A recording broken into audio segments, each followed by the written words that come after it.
Hello guys and welcome back to AppWiz. In this video, I'm going to show you how to get CapCut Pro for free. This is a limited time offer, so it may expire soon. So without wasting any time, let's get started. First, open the App Store on your phone and type CapCut in the search bar. Make sure the app is updated to the latest version. If you see an update option, tap on it and wait for the update to complete. Once the app is updated, open CapCut and go to the editor section. Here you will see an option for CapCut Desktop.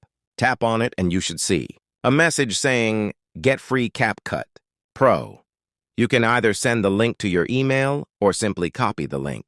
After that, open the link on your laptop or PC using your browser. Follow the on-screen steps, and you'll be able to enjoy CapCut Pro for free on your desktop. That's it for this video.